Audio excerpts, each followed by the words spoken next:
سیدنا و مولانا۔ بسم اللہ الرحمن الرحیم۔ السلام علیکم ناظرین، پروگرام صبح نور کے ساتھ آپ کا میزبان نذیر احمد غازی حاضر ہے۔ ناظرین کرام، حضرت ابو انیس محمد برکت علی صاحب رحمہ اللہ کی مشہور تالیف اسماء النبی الکریم صلی اللہ علیہ وآلہ وسلم سے ایک اسم مبارک پڑھنے کی سعادت حاصل کر رہا ہوں۔ سیدنا قائد الخیر صلی اللہ علیہ وآلہ وسلم، ہمارے سردار خیر کے پیشوا، درود و سلام بھیجے اللہ آپ صلی اللہ علیہ وسلم، آپ کی آل پاک اور آپ کے صحابہ کرام پر۔ حضرت عبداللہ بن مسعود رضی اللہ تعالی عنہ بیان کرتے ہیں کہ اے لوگو، جب تم حضور نبی کریم صلی اللہ علیہ وآلہ وسلم کی ذات بابرکات پر درود بھیجو تو خوب محبت اور عقیدت سے بھیجا کرو، کیونکہ درود پاک حضور نبی کریم صلی اللہ علیہ وسلم کی بارگاہ میں پیش کیا جاتا ہے۔ لوگوں نے عرض کیا کہ ہم درود پاک کس طرح پڑھیں؟ تو فرمایا اس طرح درود پڑھا کرو کہ اے اللہ، اپنی طرف سے درود، رحمتیں اور برکتیں اس رسول معظم پر بھیج جن کا نام نامی اسم گرامی محمد صلی اللہ علیہ وسلم ہے، اور جو تیرے خاص بندے اور تیرے سچے رسول ہیں، اور جو ہر بھلائی میں پیشوا اور ہر امر خیر میں راہبر ہیں، اور جو تمام جہانوں کے لیے رحمت بن کر تشریف لائیں۔ ناظرین کرام، آج ہم جس ہستی پاک کے تذکار پاک کر رہے ہیں، ان کو صداقت سیدنا صدیق اکبر رضی اللہ تعالیٰ عنہ سے اور شجاعت شیر خدا باب مدینۃ العلم فاتح خیبر سیدنا علی مرتضیٰ شیر خدا حیدر کرار سے حاصل ہوئی تھی۔ اس لحاظ سے یہ نجیب الطرفین ہیں، اور یہ ہستی وہ ہے جو علوم کا حمالیہ ہے، علم کا بحر بے کراں ہے، معرفت کا کلزم، سخاوت کا دریا، حیا کا پیکر، نور کا چشمہ، فیض کا منبع، اور علم لدنی کا کوہ صفا، جن کو اللہ تعالیٰ نے زمین کا فلسفہ نہیں، آسمان کی دانش بھی پوری تابانیوں کے ساتھ عطا کی تھی۔ یہ ہستی پاک وہ تھی ناظرین کرام، فقہ کے ہمارے چاروں امام جو ہیں، ان سب نے بالواسطہ یا بلا واسطہ ان سے فیض حاصل کیا تھا۔ اور اماموں کے امام اعظم ابو حنیفہ رحمۃ اللہ علیہ فرمایا کرتے تھے، اگر 2 برس میں ان کی خدمت میں نہ ہوتا، 2 برس ان کی خدمت میں نہ گزارتا تو میں ہلاک ہو جاتا۔ اور امام مالک، اتنے بڑے امام، موطا امام مالک والے، وہ فرماتے تھے کہ اس دور میں میری آنکھوں اور کانوں نے اور دل نے ان سے افضل کسی شخصیت کو نہیں پایا۔ میں نے جب ان کو دیکھا، میں نے 3 حالتوں میں دیکھا، یا تو تلاوت قرآن حکیم کر رہے ہوتے تھے، یا وہ نماز پڑھ رہے ہوتے تھے، یا روزے کی حالت میں ہوتے تھے۔ اور ناظرین کرام، ان کی عظمت کا ایک ثبوت یہ بھی ہے، ان کے علوم کی عظمت اس سے اندازہ کر لیں کہ جابر بن حیان 1000 کتاب کا مصنف اور اتنا بڑا سائنسدان جو تھا، وہ بھی ان کے شاگردوں میں شامل تھا۔ اسی طرح ابو موسیٰ خوارزمی جو ہیں، اتنا بڑا سائنسدان، وہ بھی ان کے شاگردوں میں شامل ہے۔ اور سپرمین ان اسلام کتاب میرے پاس موجود ہے، جو امریکہ سے چھپی ہے۔ حسین نصر اور موسیٰ صدر کے علاوہ یہ 2 اسکالر مسلمان ہیں، اور ڈاکٹر معین نظامی آج میرے ساتھ ہیں۔ حسین نصر سے تو یہ بھی ان کے صاحبزادے سے مل چکے ہوں گے۔ 25 اسکالرز نے مل کے ان کی عظمت پہ کتاب لکھی ہے، اور دیگر کتابیں بھی 12 انفیلیبل امام جو ہے، حال میں کتاب چھپی ہے امریکہ سے، اس میں بھی ان کے تذکار پاک اور ان کی عظمتیں اور ان کی علمی رفتوں کا تذکار ہے۔ اس میں علم لدنی کے بحر بے کراں تھے، اور اس دور میں ان کے سامنے کسی کا علمی چراغ نہیں جلتا تھا۔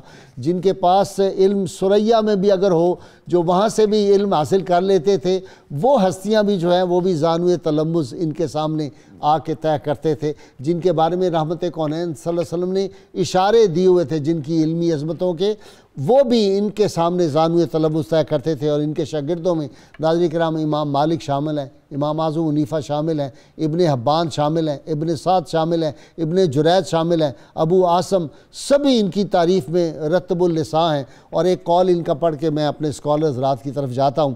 فرمایا کرتے تھے کہ فقہا رسولوں کے امین ہیں، علماء اور فقہا رسولوں کے امین ہیں، لیکن جب تک وہ سلاطین کی آستاں بوسی نہ کریں۔ اب حدیث پاک رسول اللہ صلی اللہ علیہ وسلم کی یاد آتی ہے کہ میری امت کے علماء امین ہیں، لیکن جب یہ دنیا میں داخل ہو جائیں تو پھر ان کے دین سے بچو. یہ آج کے علماء کے لیے، فقہاء کے لیے سوچنے کی باتیں ہیں. یہ جو جبہ سائی ہے جا کے حکمرانوں کے درباروں پہ کرنے سے، اس سے آدمی کی عزت و شان ہم نے تو بڑھتی نہیں دیکھی، اور نہ وہ دیکھا کہ معرفت کے علوم پھر ان لوگوں کو حاصل ہوتے ہیں. ناظرین کرام، آج میری مراد، آج ہمارے ممدوح سیدنا امام جعفر صادق علیہ السلام ہیں. آپ کا یوم ولادت ہے. یوم ولادت پہ میرے ساتھ بہت ماشاءاللہ الحمدللہ ہیوی ٹیم ہے.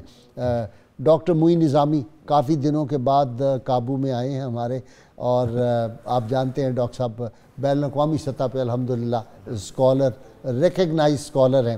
اور درویش صفت میرے دوست، ان کے ساتھ اسپیشلسٹ ہیں اہل بیت اطہار پہ، ہم ان کو سب دوست کہتے ہیں، جناب پیر قمر شکور احمد صاحب ہیں. اور ان کے ساتھ نوجوان اسکالر، بڑی محنت کرتا ہے نوجوان، پروفیسر بشارت صدیق ہزاروی ہے. حبیب اللہ بھٹی سے ہم آخر میں منقبت سنیں گے، بڑی خوبصورت آواز میں پڑھتے ہیں بھٹی صاحب. میں ابتدا کر رہا ہوں پروفیسر ڈاکٹر معین نظامی صاحب. جی نظامی صاحب، سیدنا امام جعفر صادق علیہ السلام، اچھا نام جب لیتے ہیں نا ایک مزہ آتا ہے، لطف آتا ہے طبیعت پہ صبح صبح. جی، آپ کا تعلق خاندان رسالت صلی اللہ علیہ وآلہ وسلم سے ہے، ائمہ اطہار میں سے ہیں، علم میں، فضل میں، تقوی میں، زہد میں، سرخیل تصوف بھی ہیں. جس طرح آپ نے فرمایا ہے کہ اس عہد کے جو علماء اعلام ہیں وہ آپ کے شاگردوں میں شامل ہیں، اسی طرح جو عظیم ترین صوفیاء کرام ہیں، مثلا حضرت سفیان ثوری، مثلا حضرت داؤد طائی، داؤد طائی، جی ہاں، تو سرچشمہ علم و عرفان کہنا چاہیے آپ کی ذات والا صفات کو. ہر علم کا، ہر فن کا جو اعلیٰ ترین نام ہے وہ آپ کی بارگاہ میں شاگرد ہے اور آپ کا خادم اور مرید ہے ایک طرح سے.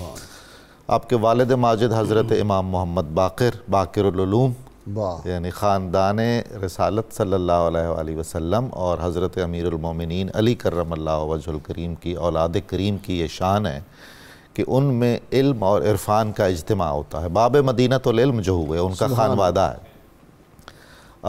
آپ کی سال ولادت 80 ہجری یا 83 ہجری بیان کیا جاتا ہے، زیادہ روایات 83 ہجری کے حوالے سے ہیں، اور آپ کا وصال اور شہادت 148 ہجری میں. ٹھیک، تقریباً 12 خلفاء کا زمانہ آپ نے دیکھا ہے، جس میں 10 خلفاء اموی ہیں اور ان میں حضرت عمر بن عبدالعزیز بھی شامل ہیں، اور عباسیوں میں سے پہلے 2 خلفاء کا زمانہ.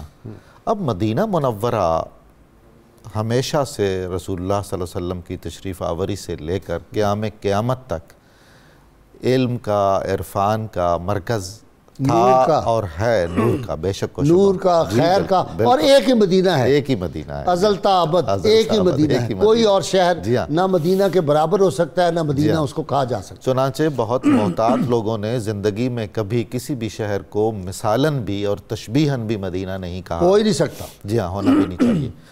تو وہاں غازی صاحب ایک تو خاندان رسالت کی موجودگی اور انوار رسالت کی موجودگی، اور دوسرا صحابہ کرام، پھر تابعین، پھر تبع تابعین، اور اس کے بعد آج کے زمانے تک ہمیشہ بہت عظیم الشان علماء موجود رہے. وہ شعر پڑھ دینا کہ خاک طیبہ از دو عالم خوش ترست، آن خنک شہرے کے آن جان دل برست. جب دل برست کہتے ہیں نا، مجھے تو لگتا ہے میرا دل نکل کے مدینہ منورہ پہنچ. یقیناً ایسا. آن خنک شہرے کے آن جان دل برست. ہاں جی، کیا شان ہے اس ٹھنڈے اور میٹھے شہر کی جہاں ہمارا محبوب ہے. اقبال نے کیا خوبصورت کہا. ساری کائنات نہیں، ہمارا محبوب نہیں، رب کا محبوب رہتا ہے. بے شک رب کا محبوب، کائنات کا محبوب ہے. وہ ہم جب اپنا اس شمار کرتے ہیں غلامی کا وہ بھی تو بیچ میں. جی جی. تو حضرت امام زین العابدین کی بارگاہ سے آپ نے استفادہ کیا، جو آپ کے دادا تھے، تقریباً 12 برس، اور پھر اپنے والد ماجد حضرت امام باقر سے. یہ کہنا کہ آپ شروع ہی سے بہت عالم و فاضل بھی تھے اور عبادت کی طرف میلان تھا اور تقوی اور زہد میں آپ کا کوئی ثانی نہیں تھا، یہ تو بالکل عام سی بات ہے. یعنی اس سے تو کوئی یہ کہنا، یعنی یہ لفظ حقیر لگتے ہیں اس خاندان کے اتنے عظیم الشان فرد کے لیے. واہ واہ. صادق کا لقب غازی صاحب، کمال یہ ہے کہ ننہال صدیق کا خاندان ہے۔ واہ واہ، سبحان اللہ۔ جی ہاں، حضرت محمد بن ابو بکر کے جو صاحبزادے ہیں حضرت قاسم، وہ بھی غازی صاحب تقویٰ میں، علم میں، فضل میں، فقہاء میں بھی شامل ہیں اور صوفیاء کے بھی سرخیل ہیں۔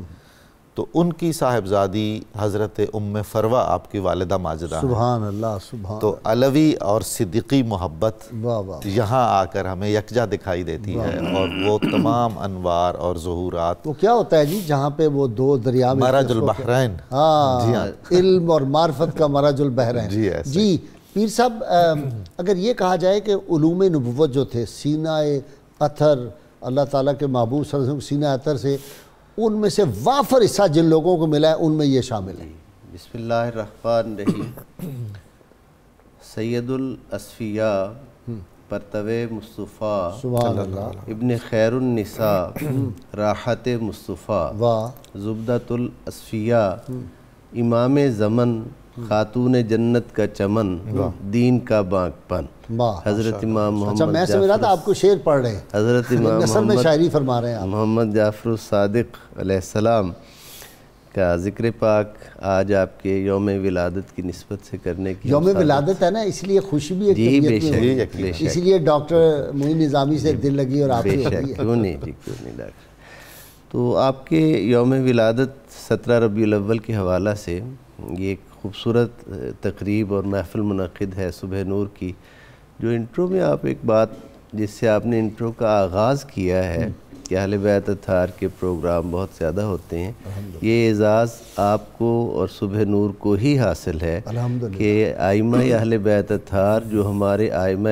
فقہ کے بھی امام ہیں اور روحانیت کے بھی تاجدار ہیں، ان کے ایام کو منانا، ان کے تذکار پاک کر کے لوگوں کو یہ شعور اور اویئرنیس دینا کہ حضور صلی اللہ علیہ وآلہ وسلم کے علوم کے حقیقی وارث، واہ، اور ان علوم کی جس طرح آپ سے اللہ تعالیٰ نے تشریحات کروائیں، جس طریقے سے جو عظمت آقا علیہ السلام کے علوم کو آپ نے بانٹا، اور قاسم العلوم نبوی صلی اللہ علیہ وآلہ وسلم آپ کی ذات ہے، بلا شبہ اللہ کے فضل و کرم سے میں سمجھتا ہوں کہ پاکستان کے پورے جتنے بھی چینل ہیں سب اپنی اپنی جگہ کوشش کرتے ہیں، لیکن سب سے زیادہ پروگرام اہل بیت اطہار کے حوالے سے اور ادب کے تقاضوں کو مروز خاطر رکھتے ہوئے، رشق کی ساری جو نزاکتیں لطافتیں رکھتے ہوئے سامنے اس چینل کو یہ سعادت اور اس میں خاص طور پر یہ اس میں ایک جملہ آپ کی بات میں اضافہ کرنا چاہوں گا کہ خاص طور پر تحقیق کا جو آپ کا معیار ہے، اور آپ اپنے اسکالرز کو بھی اس کا پابند کرتے ہیں کہ عقیدت میں بعض اوقات مبالغہ آمیزی یا اس طرح کی کمزور بات، الحمدللہ یہاں کا یہ معیار ہی نہیں ہے۔ یہاں وہ پیغام دیا جاتا ہے جس کی پوری حقائق، جس کے پورے جو ہے وہ سورسز موجود ہیں ہماری کتب سیر و تاریخ میں۔ حضرت امام ایک حدیث پاک پڑھ دوں تو پھر آپ کا جو ذوق کو اور مہمیز مل جائے گی۔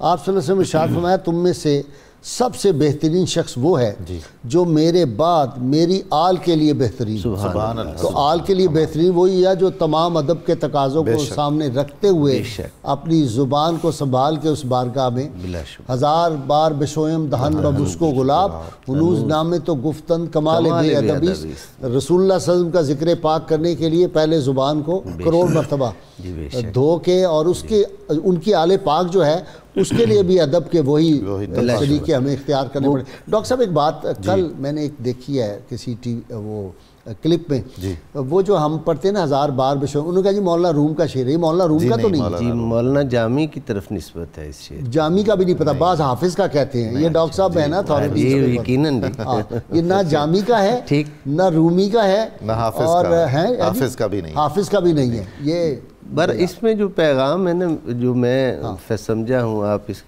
کی تصدیق کریں یا کریکٹ کریں، اس کو جو میں سمجھا وہ یہ ہے کہ کثرت درود پاک سے زبان کو وہ طہارت نصیب ہو جاتی ہے کہ جس سے انسان یہ نام مبارک بار بار لیتا بھی ہے، اور لے کر دل کو قرار اور تسکین بھی عطا کرتا ہے، قلب کو بھی تسکین عطا ہوتی ہے۔ حضور امام جعفر الصادق علیہ السلام کی ذات پاک اسی مرکز علم سے کامل وابستگی رکھتی ہے سبحان اللہ۔ جس ذات کی کے لیے اللہ تعالیٰ نے پہلی وحی بھی اقرأ بسم ربک الذی خلق جن کے ذریعہ سے امت کو پیغام دیا پڑھنے کا، اصول علم کا، اور تمام انبیاء علیہ السلام کی دعائیں جو قرآن حکیم میں ہیں، اس میں سرکار دو جہاں صلی اللہ علیہ وآلہ وسلم کے لیے جو دعا خاص ہے رب زدنی علما، گویا علم میں زیادتی کی خواہش جس کو معلم کائنات اور معلم انسانیت بنا کر بھیجا اللہ تعالیٰ نے، وہ یہ دعا مانگ کر اپنی امت کو علم کی ترغیب عطا کر رہی ہے کہ علم کے حصول کی طلب جو ہے یہ اس پیاس کو کبھی بجھنے نہ دینا، اس پیاس کو ہمیشہ قائم رکھنا۔ تو حضرت امام محمد جعفر الصادق علیہ السلام حضرت امام محمد باقر علیہ السلام کے بعد اسی سلسلہ فیض کو، اسی کرم کو جو ہے وہ جاری رکھے ہوئے ہیں، جس کی ابتدا حضور صلی اللہ علیہ وآلہ وسلم نے وہ جو صفہ کے چبوترے سے فرمائی تھی۔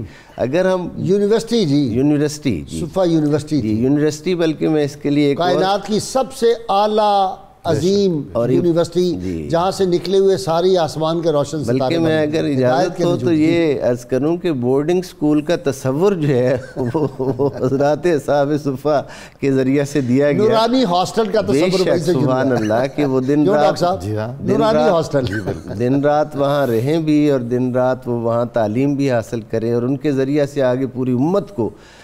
حضرت امام محمد جعفر الصادق علیہ السلام خاص طور پر جن علوم کے حوالہ سے، یعنی عرب میں اس وقت جغرافیہ جو ہے وہ بالکل نہیں پڑھایا جاتا تھا، لوگ اس سے نابلد تھے۔ حضرت امام محمد باقر علیہ السلام وہ عظیم شخصیت ہے جنہوں نے سب سے پہلے اپنے حلقہ درس میں جغرافیہ جو ہے اس کی تعلیم شروع فرمائی، اور پھر حضرت امام محمد جعفر الصادق علیہ السلام نے اسے آگے بڑھاتے ہوئے سارے علوم جتنی علوم کی پیر صاحب قسمیں ہیں نا وہ میں پڑھتا جا رہا ہوں، اور ان علوم کی ساری دیکھا ہے، طب ہے، سائنس کے جتنے علوم ہیں، ایٹم کی جو رفتار ہے، یعنی اتنے برس پہلے جب کوئی لیبارٹری نہیں تھی، طبیعیات، روحانیات، کوئی نام لیں، سائنس کے جتنے علوم ہیں وہ سب میں اتھارٹی۔ جی آپ کی طرف آتا ہوں جی، علوم معرفت میں بھی آپ کا مقام۔ بسم اللہ الرحمن الرحیم۔ بھائی صاحب اس میں کوئی شک نہیں کہ حضرت امام جعفر صادق رضی اللہ تعالیٰ عنہ علیہ السلام شریعت کے معلم اور طریقت کے پیشوا اور امام کہلاتے ہیں۔ آپ کے جو شاگردوں کی تعداد ہے وہ تقریباً 4000 تک پہنچتی ہے، جس میں بڑے بڑے نام جیسا کہ آپ نے ذکر کیا۔ کم سنی کے عالم میں ہی آپ کا ایک علمی مقام اور مرتبہ تھا کہ جب شام کے اندر مناظرہ ہوا قدریوں کے ساتھ، جن کا کہنا یہ تھا کہ انسان اپنے معاملات کا خود ذمہ دار ہے، اللہ تعالیٰ کو اس میں کوئی دخل نہیں۔ جب یہ بات طول پکڑ گئی تو حضرت امام باقر رضی اللہ تعالیٰ عنہ نے حضرت امام جعفر صادق کو بھیجا کہ آپ جا کر ان کے ساتھ بات کریں۔ اب حضرت امام جعفر صادق رضی اللہ تعالیٰ عنہ نے وہاں جا کر جو بات کی تو ایک ہی دلیل کے اندر ان کو لاجواب کر دیا۔ آپ نے فرمایا کہ تم کہتے ہو کہ تمہارے معاملات کے اندر اللہ تعالیٰ کو کوئی دخل نہیں، جبکہ نماز کے اندر تم یہ کہتے ہو ایاک نعبد و ایاک نستعین، اگر اس کو کوئی دخل نہیں تو تم اس سے مدد کیوں مانگتے ہو؟ جب یہ بات آپ نے کی تو اس کے بعد وہ خاموش ہو گئے اور لاجواب ہو گئے۔ دوسرا ایک دہریہ جو وجود خدا کا منکر تھا، اس کے ساتھ آپ کا مناظرہ ہوا۔ اس وقت ایک بچہ جس کے ہاتھ میں انڈا تھا اور وہ آپ کے پاس کھڑا تھا، آپ نے اس دہریے سے کہا یہ بتاؤ یہ انڈا اس کے اوپر ایک تہ ہے، پھر اس کے اندر ایک تہ ہے، پھر اندر زردی اور سفیدی ہے، دونوں مایا ہیں، لیکن نہ زردی سفیدی میں ملتی ہے نہ سفیدی زردی میں ملتی ہے، باہر سے کوئی چیز اندر نہیں جا رہی، اندر سے کوئی چیز باہر نہیں آتی، پھر بھی اس انڈے کے اندر ایک چوزا پیدا ہوتا ہے، پھر وہ اس کو پھاڑ کر انڈے کو باہر نکل آتا ہے، تم بتاؤ یہ نظام کوئی چلا رہا ہے یا خود بخود چل رہا ہے؟ تو اس بات پر اس نے جواب دینے کی بجائے کلمہ طیبہ پڑھا اور اس نے کہا جی کہ میں قائل ہو گیا، اور دوسری بات اس نے یہ بھی کہی کہ میں گواہی دیتا ہوں کہ آپ رسول اللہ کے بیٹے ہیں، کہ جس انداز سے آپ نے مجھے یہ مسئلہ سمجھایا یہ آپ کا خاصہ ہے۔ ادعو الی سبیل ربک بالحکمہ والموعظۃ الحسنۃ وجادلہم باللتی ہی احسن، یہ ہے وجادلہم باللتی ہی احسن۔ ہاں جی اچھا دوسری بات دیکھیے کہ اس علمی جلالت کے باوجود اور ایک روحانی اور علمی اور عظمتوں والے خانوادے سے تعلق کے باوجود ابو عمر شیبانی فرماتے ہیں کہ میں نے ایک مرتبہ حضرت امام ابو جعفر صادق کو دیکھا کہ آپ کے ہاتھ میں بیلچہ ہے اور سخت گرمی ہے، اور اس گرمی کے اندر آپ کھیتی باڑی کر رہے ہیں، جبکہ حالت یہ ہے کہ پسینے سے شرابور ہیں۔ تو میں نے عرض کیا کہ حضور آپ یہ بیلچہ مجھے دے دیں، میں اس کے ساتھ زمین کی کھدائی کرتا ہوں اور کھیتی باڑی کرتا ہوں۔ تو آپ نے جواباً ارشاد فرمایا کہ مجھے یہ بات پسند ہے کہ میں طلب معاش کے لیے اور حلال رزق کے لیے دھوپ کی جو تیزی ہے، شدت، اس کا مزہ چکھوں، اسی لیے میں جان کر اس دھوپ کے اندر زمین میں کھیتی باڑی۔ پھر سخاوت کا پہلو، رات کی تاریکی کے اندر آپ اپنے کندھوں پر سامان اٹھا کر ضرورت مندوں کے دروازوں تک جا کر وہ سامان رکھتے، اور ان کو اس بات کی خبر بھی نہ ہوتی کہ دینے والا کون ہے۔ اب جب آپ کا وصال ہوا اور یہ سلسلہ رک گیا تو تب ان لوگوں کو پتہ چلا کہ یہ حضرت امام جعفر صادق رضی اللہ تعالیٰ عنہ تھے جو لوگوں کی ضروریات کو ان کے دروازوں تک پہنچا۔ ڈاکٹر نظامی صاحب دیکھیں نا کہ قحط پڑ گیا، ایک وقت آیا تو آپ نے اپنے خادم کو بلایا، اس کو کہا غلہ، اس نے کہا جی بہت دیروں لگا ہوا ہے، پورے سال کے لیے کافی۔ آپ نے کہا صرف کل کے لیے رکھ کے باقی سارا جو ہے وہ تقسیم کرنا، یہ سخاوت۔ اچھا جی ایک کال ان کا آپ کو سنانا ہے ڈاکٹر صاحب جی، فرماتے ہیں، اور یہ اگر ہم آج ایڈاپٹ کر لیں اس صرف کال کو تو معاشرے میں کتنا جو ہے وہ اختلافات ختم ہو جائے، محبتوں کا پیغام۔ فرماتے ہیں جب تمہارے بھائی کی جانب سے کوئی ناپسندیدہ بات ظاہر ہو تو اس کے جواز کے لیے 1 سے 70 تک تعویلیں تلاش کرو، اگر پھر بھی کوئی تعویل نہ ملے تو سمجھو کہ اس کا کوئی اور سبب اور تعویل ہوگی جو میری سمجھ میں نہیں آ سکتی۔ سبحان اللہ، سبحان اللہ، کیا بات ہے جی۔ وہ پیر میلی شاہ فرمائیں کہ کسی کے کفر کے بارے میں اگر 99 دلیلیں کفر کی اور ایک جو ہے وہ اس کے ایمان کی ہو تو پھر میاں رک جاؤ اس بات۔ غازی صاحب میں تو بہت حیرت زدہ ہوتا ہوں کہ رسول کریم صلی اللہ علیہ وآلہ وسلم قرآن مجسم ہیں، قرآن ناطق ہیں، آپ کی اولاد پاک سیرت مجسم ہے اور سیرت ناطق ہے، یعنی حضرت امام جعفر صادق یا دیگر ائمہ کے جو ہم باتیں سنتے ہیں، کہیں اخلاق مصطفی کی جھلک ہے، کہیں شان حیدری کا اس میں ظہور ہو رہا ہے۔ اب حضرت علی کرم اللہ وجہ جس قدر محنت فرماتے تھے کسب حلال کے لیے اور باغوں کو پانی لگا کے معاوضہ حاصل کرتے تھے، ہم وہ جھلک دیکھ رہے ہیں حضرت امام جعفر صادق میں۔ امام زین العابدین کا خاصہ تھا اپنی پیٹھ پہ اناج اور ضرورت کی چیزیں اٹھا اٹھا کر ضرورت مندوں تک پہنچانا، ہم حضرت جعفر صادق میں وہ بھی دیکھ رہے ہیں۔ آپ نے ارشاد فرمایا ہے کہ ائمہ اہل سنت میں سے 2 بڑے امام آپ کے براہ راست شاگرد ہیں، جو باقی 2 ہیں وہ بالواسطہ شاگرد ہیں۔ جی ہاں، یعنی کمال ہے، کیا شان ہے اس شخصیت کی، اللہ اکبر۔ اور آپ کے جو اخلاق ہیں، یعنی اس دور میں ان سے باہر نہیں کوئی جا سکتا، سب نے یہ کہا ہے جناب، سب نے یہ کہا ہے، بالاتفاق کہا ہے۔ اور جو وہ شان جلالت اور ہیبت ہے جو جس کے سامنے خلفائے وقت بھی لرزہ بر اندام تھے۔ اب منصور عباسی اپنے زمانے کا سب سے رعونت والا بادشاہ ہے، اور اس نے اپنے تاج اور تخت کو بچانے کے لیے تمام طرح کے اخلاقیات سے وہ پار ہو گیا، اس نے اس کو ملحوظ نہیں رکھا ہے۔ تقریباً 5 بار اس نے طلب کیا ہے حضرت امام جعفر صادق کو۔ آپ دیکھیے نا، شجاعت اخلاقی بھی ایک چیز ہے، آپ اگر حق پر ہیں اور سچ پر ہیں تو وہ آپ کی پوری شخصیت میں سے جھلک رہی ہیں وہ چیزیں۔ تو آپ نے یعنی طے تھا کہ منصور جب بھی آپ کو طلب کر رہا ہے تو امکان ہے کہ وہ کوئی قاتلانہ حملہ یا کوئی ظلم کرے گا یا زیادتی کرے گا۔ آپ نے کبھی اسے سپیئر نہیں کیا ہے، کلمہ حق ہمیشہ بیان فرمایا۔ ایک مرتبہ ساتھ بیٹھے ہوئے تھے، اگر ڈاکٹر صاحب جی اہل بیت اطہاری حق نہ کہیں تو پھر اور کون کہے گا؟ اگر یہی بیٹھ جائے تو کھڑا کون ہوگا؟ تو وہ مکھی اس کے ناک پر بار بار آ کر بیٹھتی تھی، اس نے جھلا کے کہا کہ آپ دیکھیے نا رویہ دیکھیے کہ پتہ نہیں خدا نے یہ کیوں پیدا کی ہے۔ اب اللہ کی قدرت پر اور اللہ کے نظام تخلیق پر اعتراض کرنا کس قدر منفی ہے۔ تو آپ نے فرمایا اس کی ایک حکمت سمجھ میں آتی ہے، اپنے زمانے کے فرائنہ کا غرور توڑنے کے لیے اللہ تعالیٰ نے اس مکھی کو پیدا کیا ہے، یہ بات وہی کہہ سکتے تھے۔ اور پھر وہ اللہ تعالیٰ کی جو آپ اور آپ کے خانوادے پر خصوصی کرم اور رحمت تھی، اور جو خوارق عادت کرامات آپ سے ظہور ہوتی تھیں۔ ایک دفعہ تو منصور نے کہا کہ بھئی جو ہی میرے دربار میں داخل ہوں تلوار سے قتل کر دیا جائے، شہید کر دیا جائے۔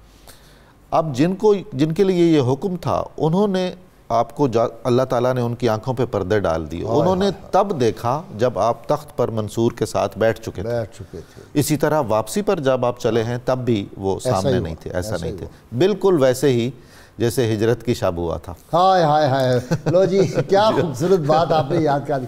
ناظرین کرام، بہت مختصر وقفہ ہوگا، درود پاک پڑھیں گے آپ ہمارے ساتھ۔ اور آج جمعۃ المبارک ہے، اور جمعے کے دن کے بارے میں سرکار صلی اللہ علیہ وسلم نے ارشاد فرمایا، اس دن جمعہ کے روز مجھ پہ زیادہ درود پڑھا کرو۔ اور پھر اہل محبت کا درود تو آپ صلی اللہ علیہ وسلم خود سماعت فرماتے ہیں۔ وہ کیسے خوش بخت ہوں گے جن کا درود سرکار مدینہ صلی اللہ علیہ وسلم خود براہ راست سنتے ہوں۔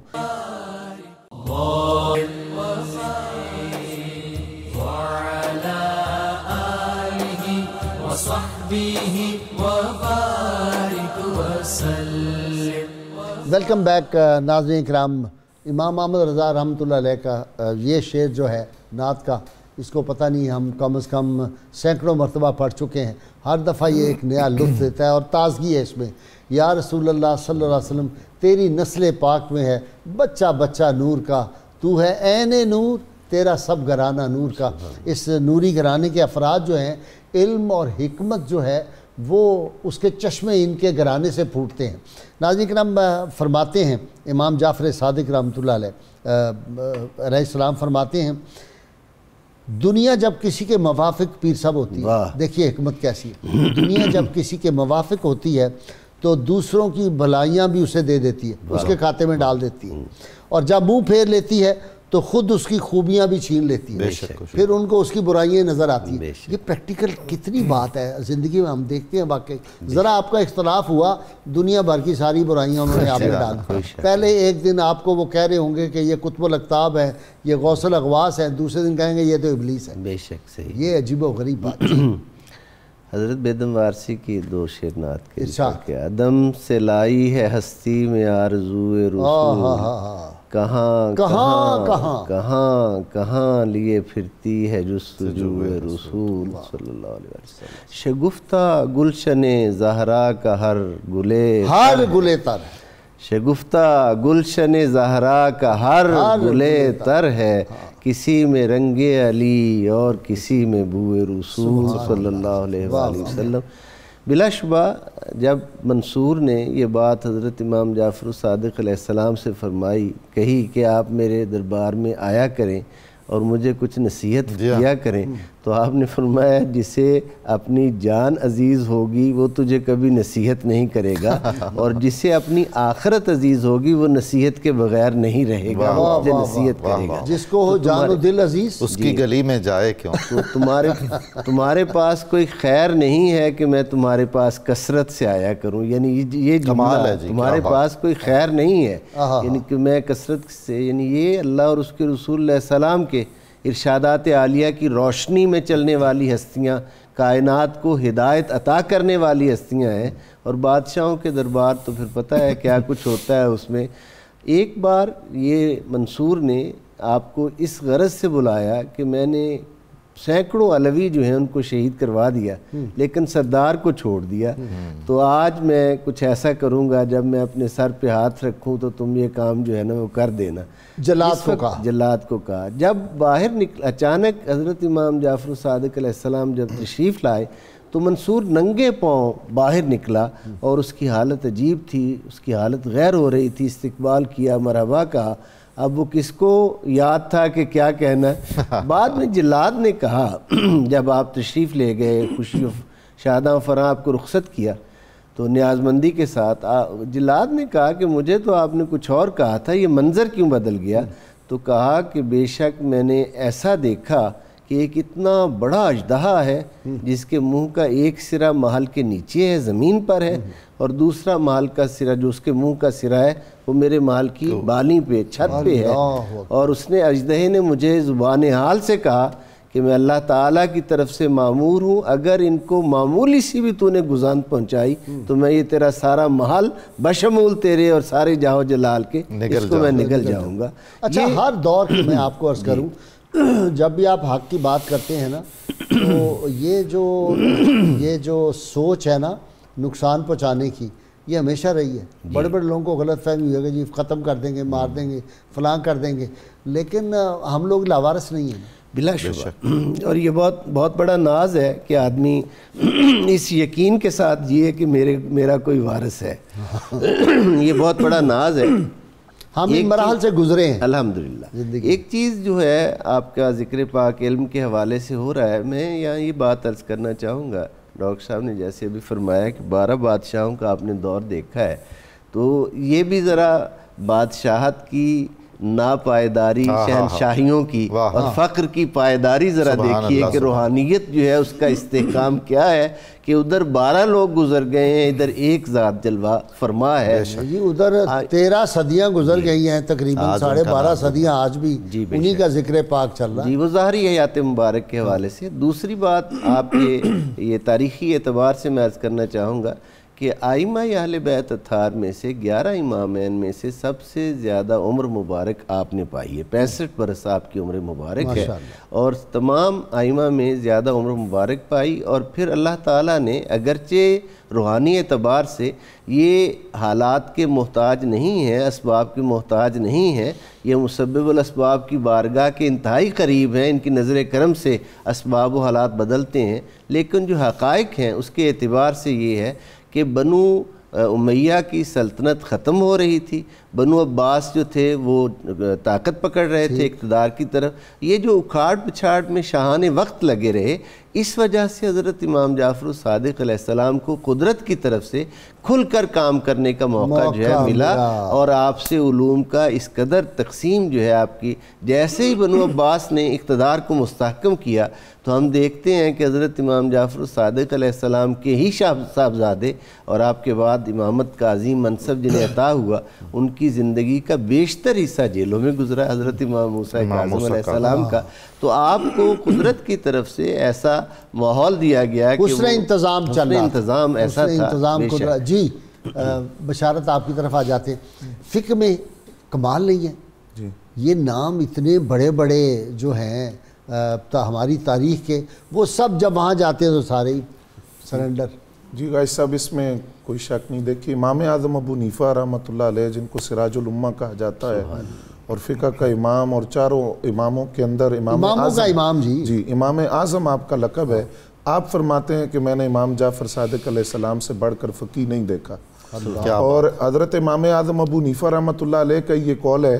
آپ فرماتے ہیں کہ منصور اور حضرت امام جعفر صادق کو میں نے اکٹھے دیکھا، فرماتے ہیں قسم بخدا منصور کا وہ رعب اور ہیبت مجھ پر طاری نہیں ہوئی جو امام جعفر صادق کی ہیبت مجھ پر طاری ہوئی۔ آپ فرماتے ہیں اس کی کوئی ہیبت مجھ پر طاری نہیں ہوئی جو امام جعفر صادق کا ایک رعب تھا، جو ان کی ہیبت تھی اور جو ان کا جلال تھا۔ حضرت داؤد طائی نے آپ سے عرض کیا کہ مجھے کوئی نصیحت کریں، تو آپ نے فرمایا کہ آپ تو زاہدین کے امام ہیں، تو میں آپ کو کیا نصیحت کروں؟ انہوں نے عرض کیا کہ نہیں، لوگ آپ سے امید رکھتے ہیں کہ آپ ان کو کوئی نصیحت کریں، واعظ کریں۔ تو یہ بات سن کر حضرت امام جعفر صادق رونے لگ گئے، اور روتے ہوئے آپ نے فرمایا کہ اگر کل مجھے رسول اللہ صلی اللہ علیہ وسلم نے پکڑ لیا اور یہ کہا کہ تم نے میری سنت کی اتباع کا حق کیوں نہیں ادا کیا، کیا بات، تو میں کیا جواب دوں گا؟ جب یہ بات آپ نے فرمائی تو پھر حضرت داؤد طائی بھی رونے لگے اور عرض کیا کہ آپ تو حضرت علی المرتضیٰ کے بیٹے ہیں اور حضرت خاتون جنت کے لخت جگر ہیں، اور آپ کے جد امجد کون ہیں جو امام الانبیاء ہیں، قائد المرسلین ہیں۔ اگر آپ یہ بات کہہ رہے ہیں تو پھر داؤد کا حال کہاں شمار ہوگا، اور میں کس حال میں ہوں کہ اگر آپ کا تقوی، خشیت اور خوف کا عالم یہ ہے۔ میں ڈاکٹر معین نظامی کو لے گیا تھا ان کے مزار پرانوار پہ، پھر جو آپ کے فرامین ہیں اس میں ایک بات آپ نے فرمائی، آپ نے فرمایا جو شریف النفس آدمی ہے اس کو 4 کام کرتے ہوئے آر اور شرم محسوس نہیں ہونی چاہیے۔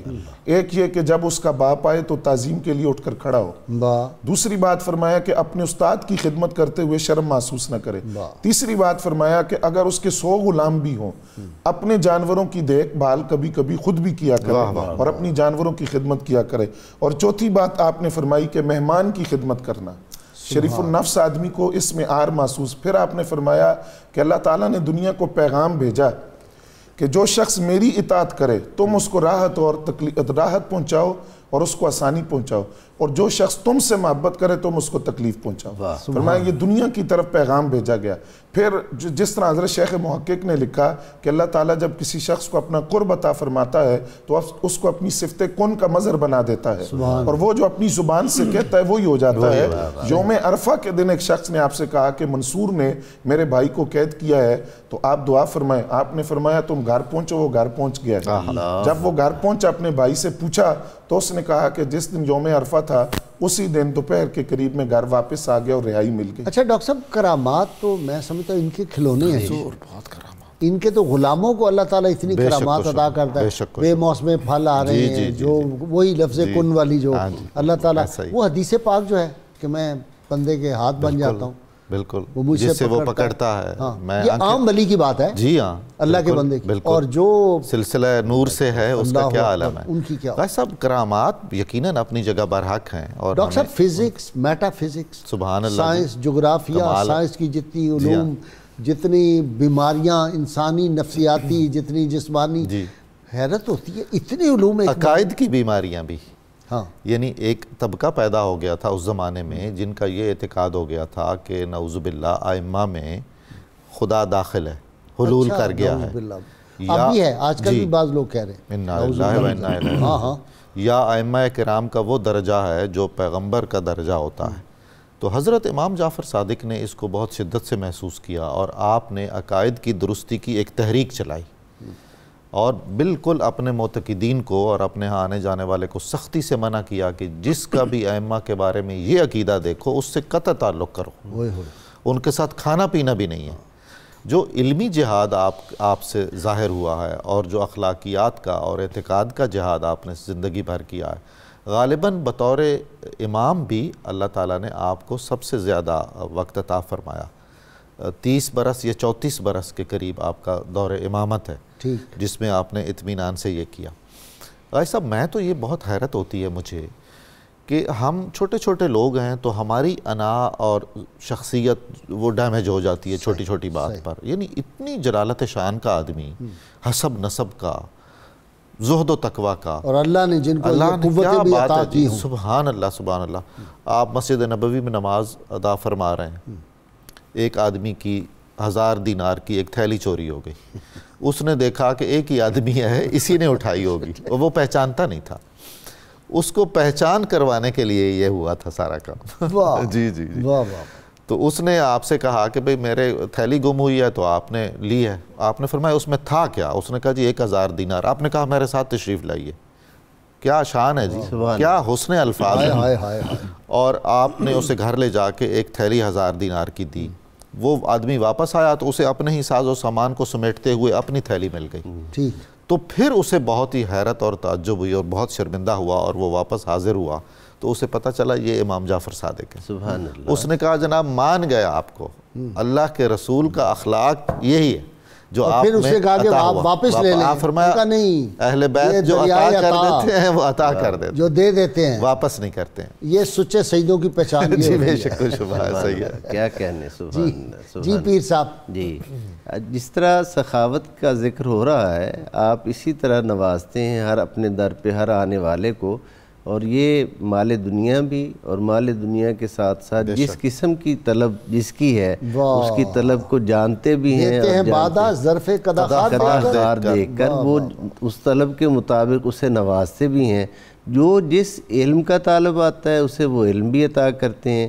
یعنی اگر ہم آپ کے اس حلقہ درس کو دیکھیں تو میں نے جب ان چیزوں کو غور کے ساتھ پڑھا، 20 علوم ایک ہی وقت میں پڑھنے والے لوگ آتے ہیں، یعنی ایک طرف علم فقہ، ایک طرف علم شریعت، علم حدیث، تفسیر قرآن پڑھی جا رہی ہے، دوسری طرف کوئی طب کا طالب علم آتا ہے، اور خصوصاً جابر بن حیان جب آتے تھے تو آپ انہیں لے کر الگ چلے جاتے تھے، اور بالکل حلقہ درس سے الگ بیٹھ کر اور ان سے وہ خاص کلام کرتے تھے جس قسم کا ذہن رسا اللہ نے ان کو عطا کیا تھا۔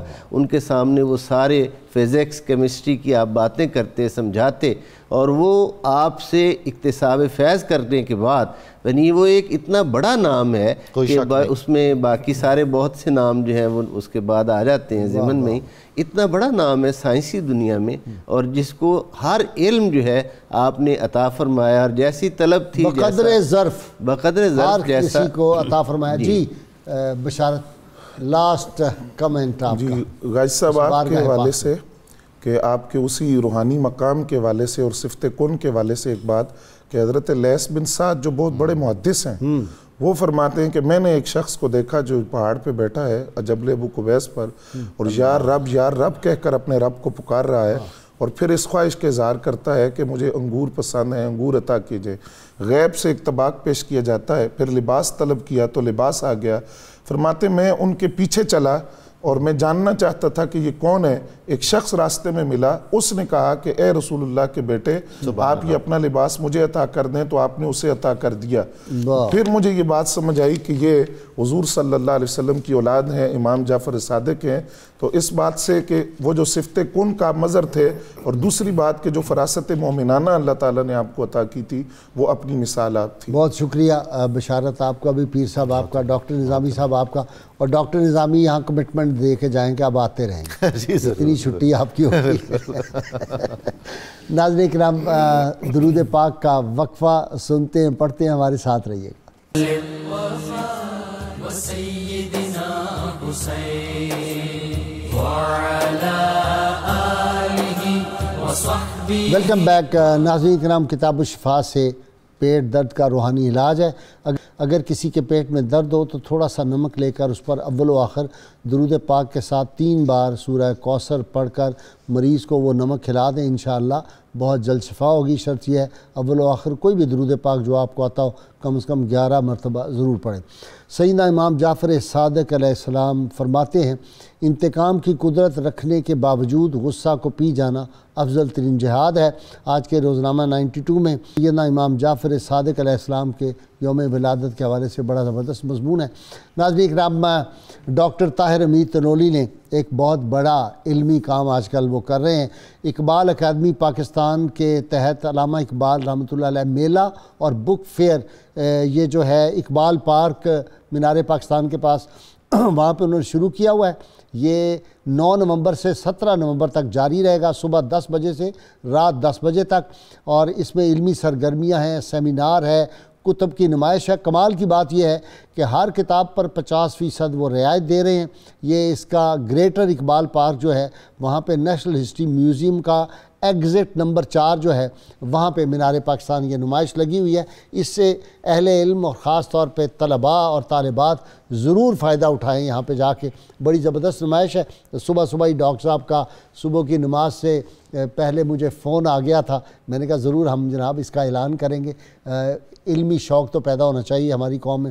ناظرین اکرام، اللہ کریم سے دعا ہے اللہ تعالیٰ ہمیں حضور رحمت کونین صلی اللہ علیہ وسلم کی غیر مشروط محبت، لامحدود وفاداری نصیب فرمائے، اور وہ نعرے کے لیے تیار ہو جائیے۔ گلی گلی کوچے کوچے سری نگر کی وادیوں میں گونج رہا ہے، اور اللہ تعالیٰ اس کے صدقے جلدی کشمیر کو، فلسطین کو اور برما کے مسلمانوں کو آزادی عطا فرمائے۔